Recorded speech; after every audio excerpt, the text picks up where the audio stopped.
Now you might think, obviously the guy chasing prey is burning more calories than the guy who's, sitting gaming all day downing Mountain Dews, right?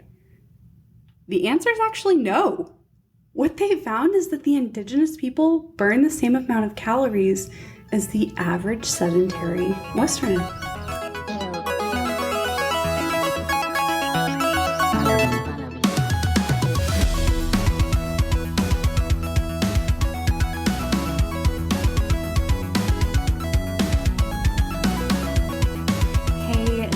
Welcome to Becoming Natural. I'm your host, Victoria Ray, a certified transformational nutrition coach and expert in the areas of mental wellness and nutrition.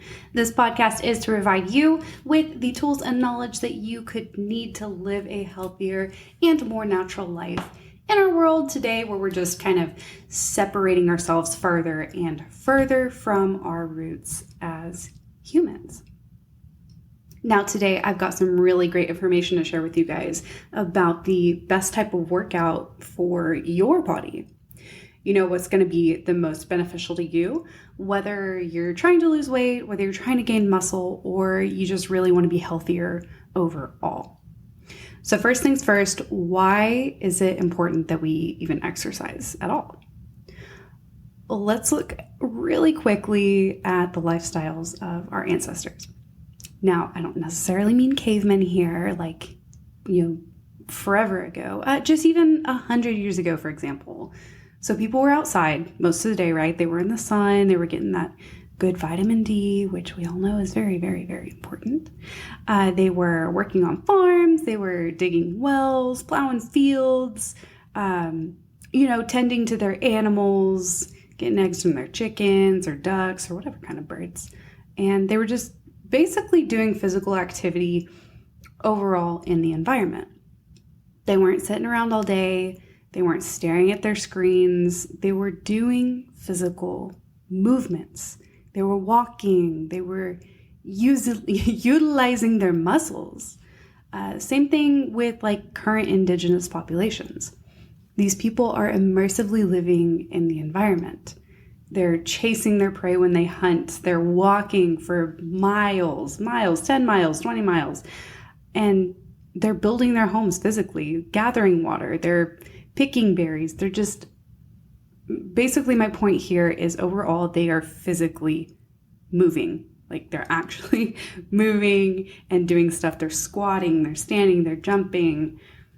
Now let's look at you and me. This is about all of us. I'm not singling you out. This is modern humans, modern sedentary humans. What do? We get up in the morning. We, walk to our car. We go sit in our car for however long it takes us to get to work or school or wherever we're going. Maybe you're going to get coffee. You get to the place that you're going and then you go sit again. How much did you actually walk?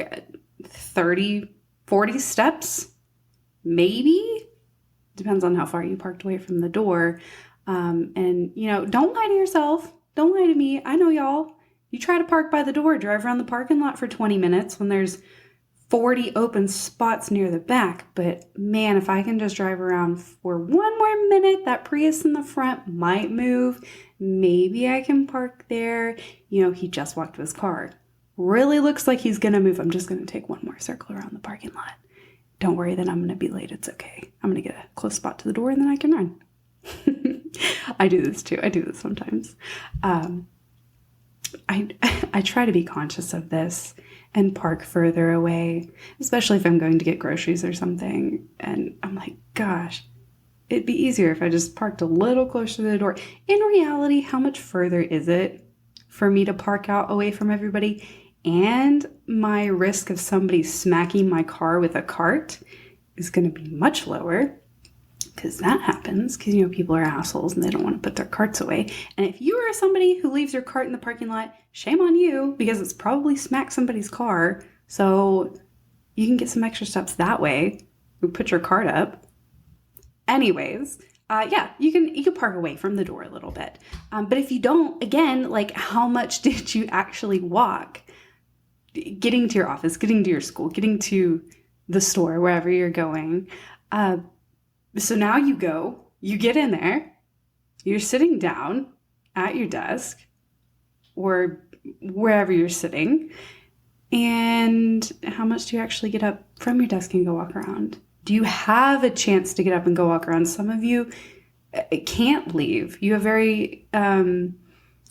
your jobs are very, you have to be there and be immersed in it constantly. Some of you are monitoring networks and things like that. Like I understand. And some of you don't have to do that. You can get up and walk around. Some of you may have more physically demanding jobs where you don't sit, you don't have a desk. And that's cool.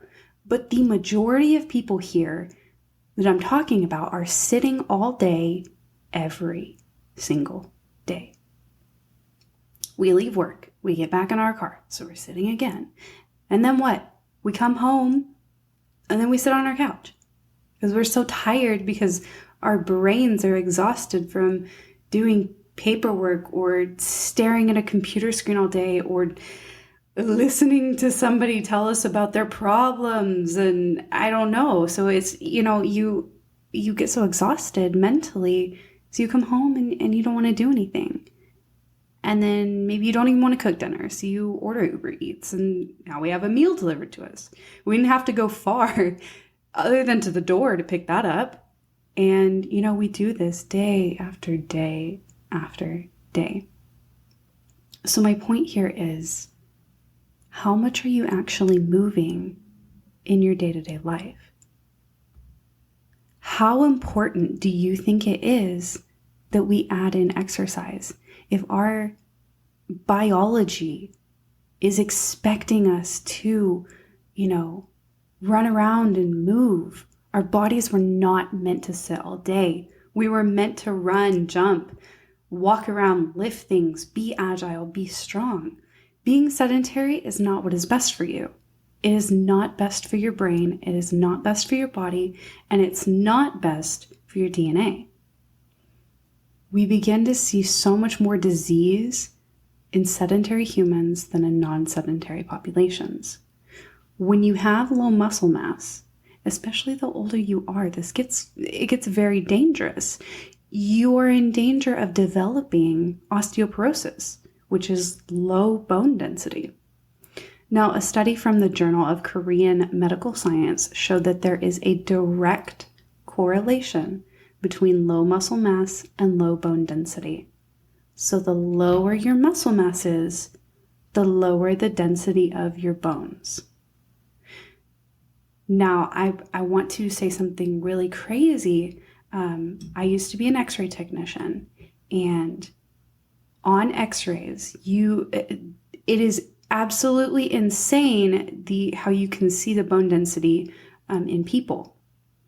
And I don't just mean older people. There were some young people that their bone density was so low. I would look at these x-rays and it almost looks like your bones are clear, like you can see through them. Now, people with high bone density, people with strong bones, they show up as this bright white on an x-ray. However, if your bone density is low, they show up very foggy, very translucent. It's crazy. How important do you think it is for your bones to be strong? What is supporting your entire everything? Your bones. So we need these to be strong. We don't want these to break. We don't want osteoporosis. Now, I'm not suggesting that you go out and become like a bodybuilder so you can get a ton of muscle. If that's not what you want, if you want to do that, go ahead and great, good for you. But what I'm trying to point out here is the importance of maintaining a healthy level of muscle mass. And not just for your bones, for everything else too.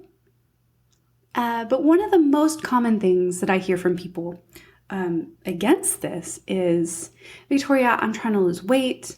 I'm going to go do a lot of cardio. I don't want to build muscle. I want to lose weight.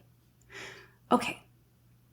Now I want to point out here that this is right, but this is also very, very, very wrong at the same time. And here's the misconception. If you're trying to lose weight, You're trying to burn fat. Well, I would hope that's what you're trying to do. And cardio is not the most effective way to do that. Plain and simple. And you might be thinking, bullshit.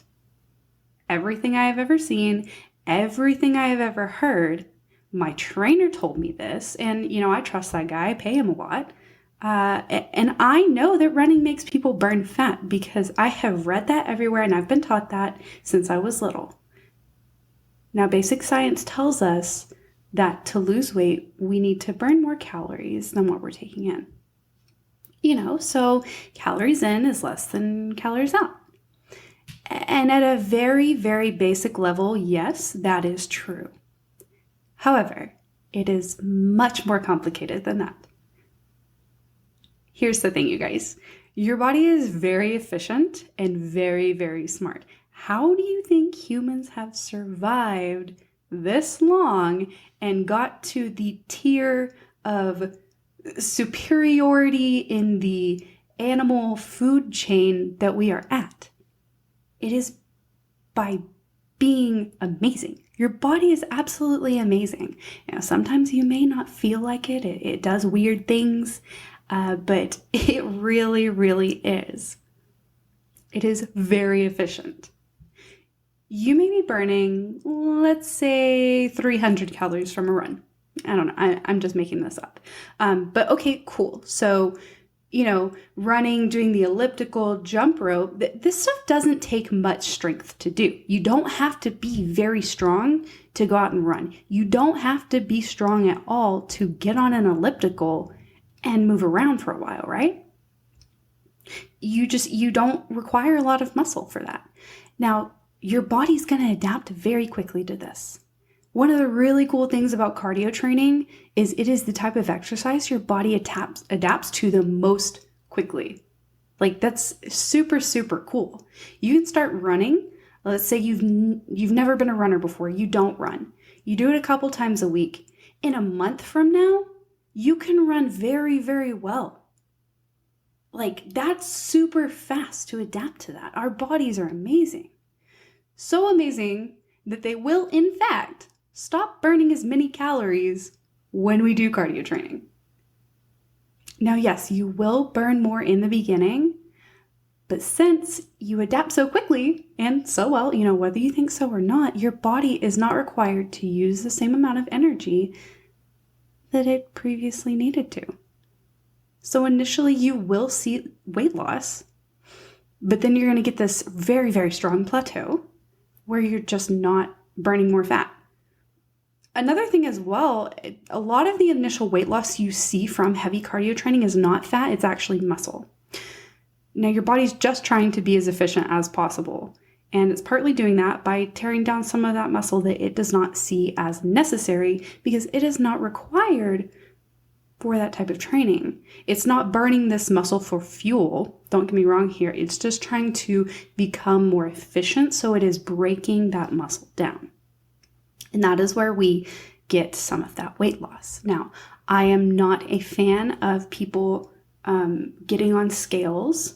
One, it can be something that you become fixated on and obsessed with. And I do want to point something out. You yourself right now can fluctuate 5 pounds day to day. And that is in water weight and everything else. So if you get on the scale one day and you're like, oh, good, I'm down 3 pounds. Okay, you get on the next day, you're back up. Well, you kind of get in this mental space where it's like, what am I doing wrong now? Like, I don't understand. I just lost weight. Now I'm back up. I've gained 5 pounds. It's okay. Probably water weight. And this is why I'm not a fan of the scale, because then again, standing on a scale does not tell me or you how much body fat you have compared to muscle. I am 5'2" and I weigh 130 pounds. Do I have a lot of body fat? No. Why do I weigh as much as I do being as short as I am? It is because I have muscle, and muscle weighs a lot. So when I hear people who are like, oh, especially women, and it's very sad, and it's like, well, I want to get down to 120, I want to get down to 115. Okay, are you sacrificing the muscle on your body for that? It's I don't encourage people to stand on scales because it's not giving you any information. If you want an accurate measurement of the body fat on yourself, go get a caliper test. Go get, oh gosh, I can't think of what they're called. It's basically an electronic signal. You hold on to like these little metal things. You put your feet on these little metal things, and it sends electronic signals through your body and tells you the percent of body fat you have and the percent of muscle. Those can be very accurate. Calipers are one of the most accurate. So and you can buy those on Amazon for like $5 if you just want to do that yourself. And that's going to be more effective for you than standing on a scale, because like I said, that doesn't tell you anything at all. One of the guys that works with me, he's 5'7", 5'8", weighs the exact same as I do. Now, he's not like super skinny or anything. And like I said, I don't have a lot of body fat, but see what I mean there? That's not a good way to look at yourself, is with scales. So I I personally discourage that. If you really like that, good on you, but it's not giving you information. So what do we know about muscle, you guys? Well, one, we know it's heavy, clearly, and we know that it's very expensive to have. Now, why do you think that these bodybuilders and weightlifters have to eat so much? They have to, because their muscle is expensive. You have to feed your muscles, and it requires a lot of energy to maintain. It's very, very expensive. So what is your muscle relying on for fuel? Well, it's relying on the food that you're giving it, and it's relying on your body fat. So your muscle is burning fat just by existing. This in turn makes your metabolism more efficient. And what's happening when we're tearing this muscle down, our metabolism gets slower. So if you are doing lots of cardio training and your body has decided it doesn't need all that muscle, you are making your metabolism slower.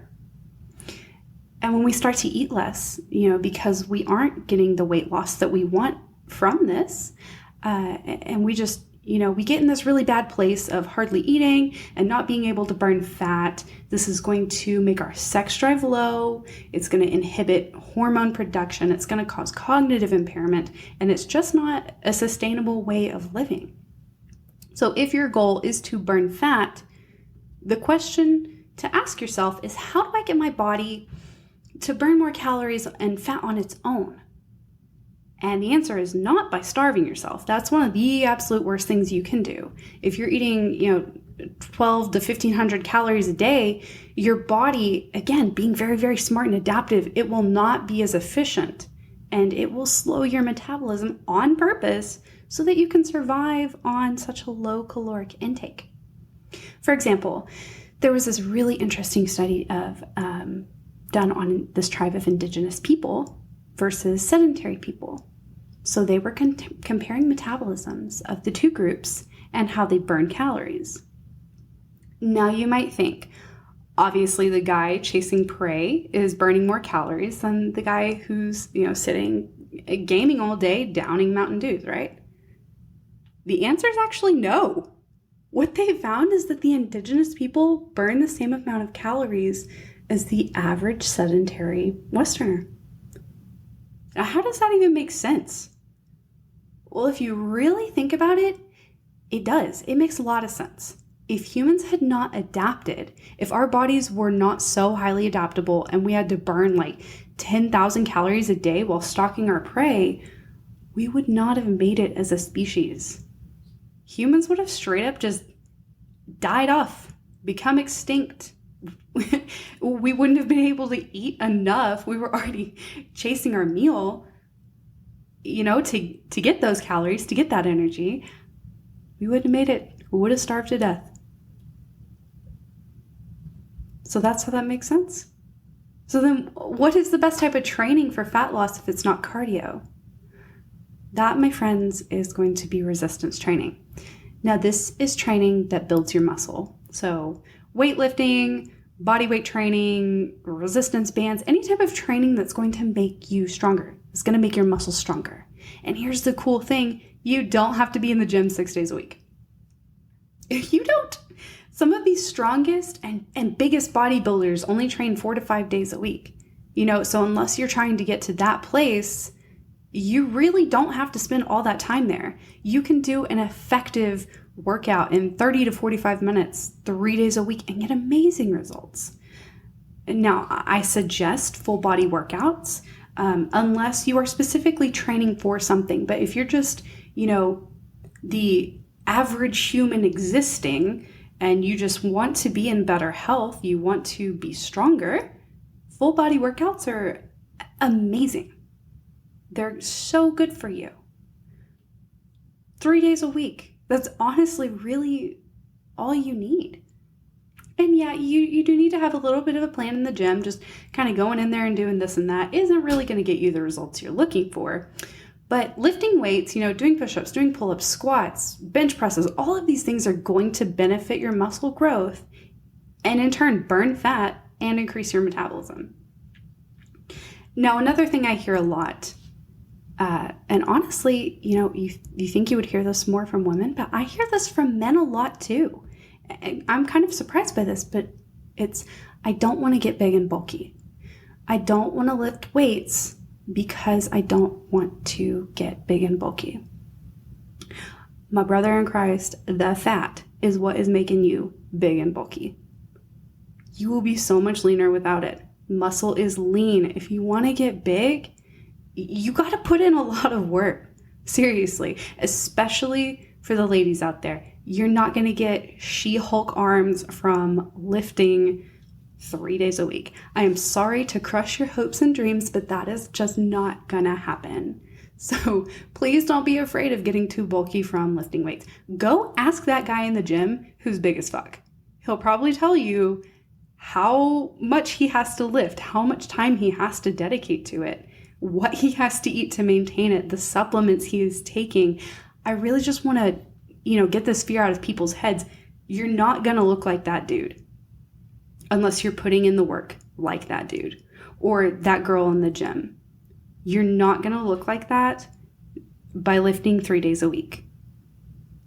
So don't be afraid of getting, big and bulky and for the ladies, like looking manly. You're not going to look manly. Having muscle tone is super sexy.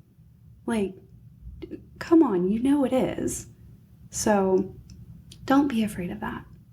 And the benefits of weight training don't just stop with burning fat and increasing bone density. There's so many cognitive benefits as well. There was a study done in Sydney, Australia, that looked at the correlation between strength training and Alzheimer's disease.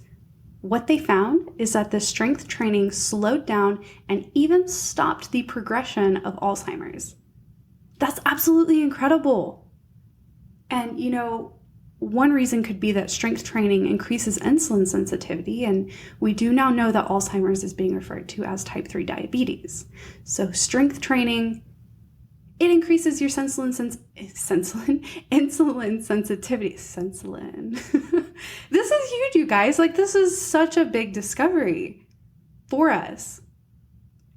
Now, don't get me wrong, cardiovascular training is very, very important. And I do encourage you to get some form of cardio training in at least once a week. I mostly recommend walking just because it's such an underrated form of cardio. Our ancestors, again, weren't running around everywhere chasing bison and deer. They were walking. It's so good for you. And, again, just looking at things that we would be doing as humans if we didn't box ourselves inside our houses and cities all the time. We'd be out walking. So maybe you go on a hike once a week. Maybe you just decide to take your dog for a few more walks around the park. That is cardiovascular training. And yes, that is good for you. Biking is great. if you want to go and bike, and if you do like to run, that's okay too. It's not going to be the most effective way for you to lose weight if that's what you're trying to do. So I hope you have been able to take something away from this. If you're looking to burn fat, go lift some weights.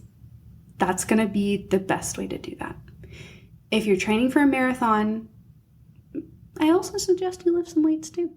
You're going to get lots of benefits from it. And if you don't have weights, if you don't live near a gym, you can do body weight training. That's very effective as well.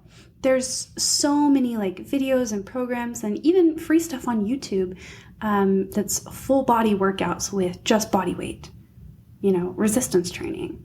It's good for your brain. You're protecting yourself from insulin resistance. You're protecting yourself from depression and anxiety.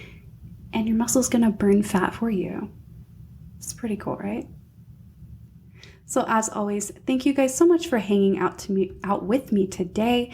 I really, really do appreciate each and every one of you wonderful people. If you have liked this podcast, go ahead and give it a like, give it some reviews on Apple Podcast, and now Spotify allows you to do the same thing as well. That would really help this information get out to more people. So until next time, my friends, go out there and have yourself a great freaking day at the gym.